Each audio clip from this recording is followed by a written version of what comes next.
बहुत महत्वपूर्ण होती है। तो आइए हम संक्षिप्त में संपूर्ण भागवत को आपको श्रवण कराते हैं, केवल सूत्रार्थ। सबसे पहले आपने प्रथम दिवस में भागवत के महात्म्य की कथा सुनी। आत्मदेव, सुंदरी, गोकर्ण और धूमधारी की कथा के माध्यम से भक्ति, ज्ञान और वैराग्य को पुष्ट किया था। नारद जी के द्वारा, सनत कुमारों के द्वारा भागवत की कथा श्रवण करवा करके तो ये आपने भागवत की महात्म्य में सुना था। 6 अध्याय में ये महात्म्य है पद्म पुराण के अंतर्गत का, कि भागवत क्यों सुननी चाहिए, ये इस महात्म्य में था। ये मानवा पाप कृतस्तु सर्वदा, जो सदा सर्वदा पाप में ही लीन रहते हैं, उनका उद्धार कैसे हो। तो ये श्रीमद् भागवत कथा को सुनने से उन पाप के पापियों का उद्धार हो जाता है। ये आपने महात्म्य में श्रवण किया। प्रथम स्कंद में आपने परीक्षित की कथा, व्यास का चरित्र, नारद जी का चरित्र और परीक्षित को शांत लगा और सुखदेव भगवान का आगमन हुआ कथा श्रवण करवाने के लिए गंगा के तट पे परीक्षित को। ये प्रथम स्कंद में आपने श्रवण किया। दूसरे स्कंद में ब्रह्मा जी और नारद का जो संवाद हुआ और भगवान के 24 अवतारों की कथा इसमें हुई और सृष्टि का वर्णन मैत्रेय जी ने विदुर जी को सुनाया कि सृष्टि का निर्माण होता कैसे है। तृतीय स्कंद में विदुर और उद्धव जी का संवाद हुआ, ब्रह्मांड की उत्पत्ति होती है और विराट पुरुष की उत्पत्ति के बारे में सारी 10 प्रकार की सृष्टियों का वर्णन हुआ। कीट पतंग आदि, जल, पेड़ पौधे, इन सब का वर्णन किया, कैसे कैसी प्रकार की सृष्टि होती है। और इस प्रकार से आपने बराह अवतार की भी कथा सुनी। हिरण्याक्ष का उद्धार हुआ भगवान के द्वारा और मैथिली सृष्टि के द्वारा, मनु और शत्रुपा के द्वारा ये मैथिली सृष्टि का भी आपने श्रवण किया और उनकी संतानों का भी आपने चरित्र सुना। देवभूति और करदम ऋषि के द्वारा कपिल भगवान प्रकट हुए और वो भी कथा आपने श्रवण की। चौथे स्कंद में भगवान शंकर और सती का आपने चरित्र श्रवण किया। दक्ष यज्ञ की कथा सुनी और ध्रुव जी का चरित्र आपने पावन सुना। पृथ्वी जी का चरित्र इसी चतुर्थ स्कंद में आपने श्रवण किया। अगर याद हो आपको, मैं तो कोशिश करें सब कुछ सुना। पंचम स्कंद में प्रियव्रत के वंश का वर्णन हुआ। भरत जी के 3 जन्मों की कथा आपने श्रवण की। भवाटनी का वर्णन सुना। खगोल और भूगोल, 7 लोग ऊपर 7 लोग नीचे, भूत हुआ स्वा माया जल तप सत्य लोग, इसका भी आपने वर्णन श्रवण किया। और तल अतल पितल सुतल पाताल रसातल और महातल, इसका भी आपने वर्णन सुना। और षष्ठम स्कंद में आपने अजामिल उपाख्यान के द्वारा भगवान की कृपा कैसे कैसे जीवों पे होती है।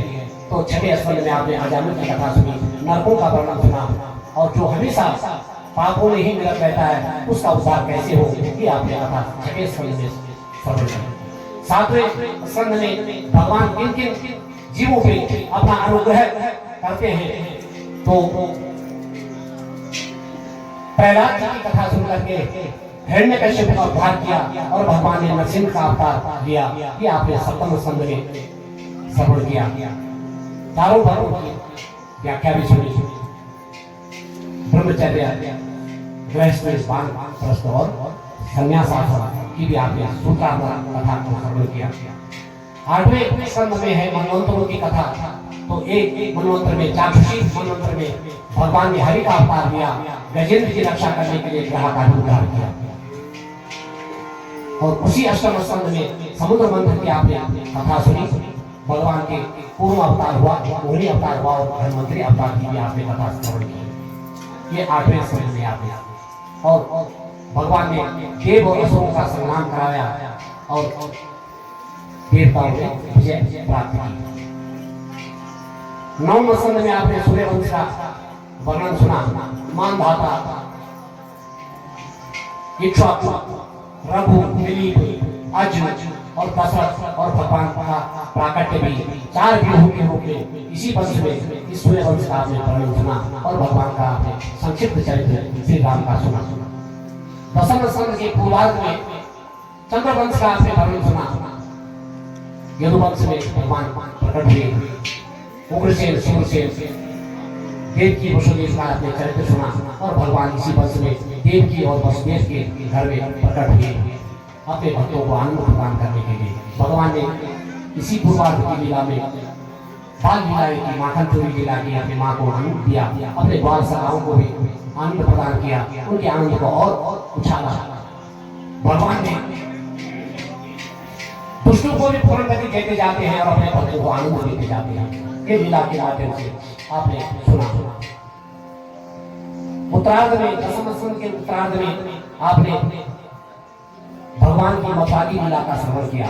भगवान मथुरा में गए, वहां मथुरा में दैत्यों का नाश किया, कंस को भी परम धाम पहुंचाया और अपने माँ देवकी और यशोदा को आनंद दिया। कारागार से मुक्त किया अपने नाना उग्रसेन को, राजगद्दी पे बिठाया और मथुरा वासियों को भी परमानंद प्रदान किया।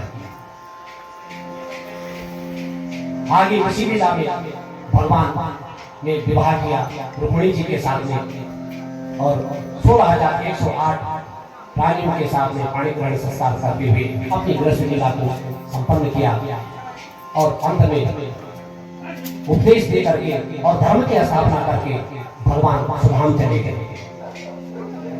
ये आपने कथा श्रवण की। परीक्षित का मोक्ष, कलयुग के राजाओं का, कलयुग के प्रभाव का वर्णन सुना और इतने में भगवान सुखदेव का गमन होता है और परीक्षित को परम गति प्राप्त होती है। और अंतिम ये भागवत की मर्यादा है, जब भागवत विश्राम की ओर जाता है, भागवत की कथा कभी समाप्त नहीं होती है, विश्राम देती है। आज यहाँ विश्राम ली है, अगले दिन न जाने कहाँ से प्रारंभ हो जाए और कहाँ कौन सी जगह प्रारंभ हो जाए। इसलिए आज भागवत जी यहाँ पे विश्राम लेते हैं। तो विश्राम के समय में भागवत जी को विश्राम देते हुए आपने हाथ जोड़ करके ये भागवत जी का अंतिम श्लोक आपको सबको मेरे साथ गाना होगा और इस श्लोक के गान करने से आपको संपूर्ण भागवत का फल प्राप्त होगा। ये मेरा पूर्ण विश्वास है, क्योंकि ये श्लोक नहीं, ये अक्षर नहीं, ये अक्षर ब्रह्म है, साक्षात कृष्ण का ही स्वरूप है। तो एक बार मैं बोलूंगा और एक बार आप उसका उच्चारण करेंगे। नाम संकीर्तनम यस्य, नाम संकीर्तनं यस्य, नाम संकीर्तनम यस्य, नाम संकीर्तनं यस्य, सर्वपाप प्रणाशनम्, सर्वपाप प्रणाशनम्, सर्वपाप प्रणाशनम्, सर्वपाप प्रणाशनम्, प्रणामो दुःख शमनः, प्रणामो दुःख शमनः, प्रणामो दुःख शमनः, प्रणामो दुःख शमनः, तं नमामि हरिं परम्, तं नमामि हरिं परम्, तं नमामि हरिं परम्, तं नमामि हरिं परम्। ये है भागवत जी का संपूर्ण भागवत का सार बीज, और इस बीज को आप अपने हृदय में धारण करके बंद कर दीजिए। केवल और केवल इस कलिकाल में समस्त कलयुग के कलुषित क्या मिलेगा? तुम्हें सर्व पाप प्रणाशनम्, जन्म जन्मांतर के तुम्हारे पाप समाप्त हो जाएंगे। प्रणाम हो। और अगर कहीं कदाचित आपने भगवान के श्री विग्रह में, भगवान के चरणों में आपने अगर प्रणाम कर दिया तो प्रणामो दुख शमनः, समस्त प्रकार के दुखों का शमन हो जाएगा। तम नमामि हरिं परम, ऐसे परम प्रभु हरि को हम प्रणाम करते हैं।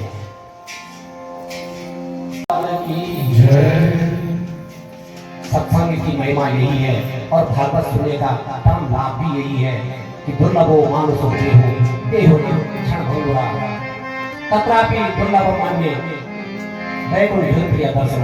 पहले तो ये है कि ये बड़ी अति दुर्लभता से हमें दिव्य देह, मनुष्य की देह मिली है और इस देह से अगर हम भगवत कथा सुनते हैं तो ये परम लाभ है।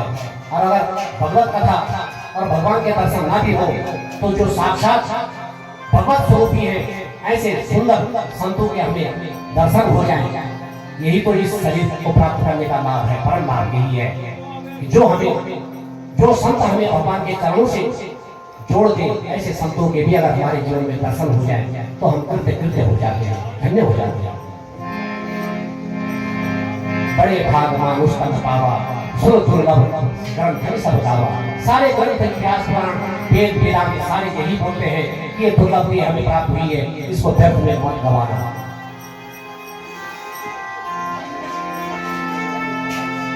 मानव तन दुर्लभ अति, मिले न बारंबार। तरु जो पत्ता झरे, फिर न लागे डार। एक बार अगर पेड़ से कोई पत्ता गिर गया तो दोबारा उस पेड़ पे लगने वाला नहीं है साहब। इसलिए कोई आवश्यक नहीं कि ये दिव्यते है, ये मनुष्य गति है, तुम्हें दोबारा प्राप्त हो जाए। इसलिए जब मिली है तो इसका सदुपयोग करेगा और अभी से करिए, बुढ़ापे का इंतजार कदापि मत करना, क्योंकि अभी से अभ्यास होगा तो तब आपके जीवा में वो भगवान का नाम आएगा अंतिम समय में। सुलभम भगवान नाम जीवाच बस वर्तनी, तत्रापि नरकं यान्ति किमाश्चर्यं परम ततः।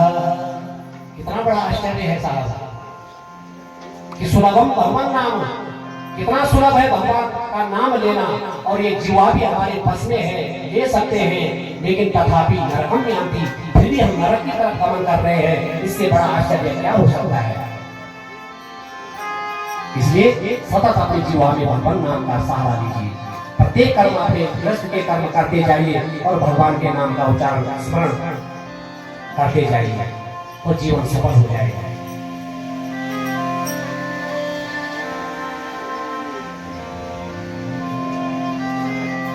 पूरी पुंगड़ी यखी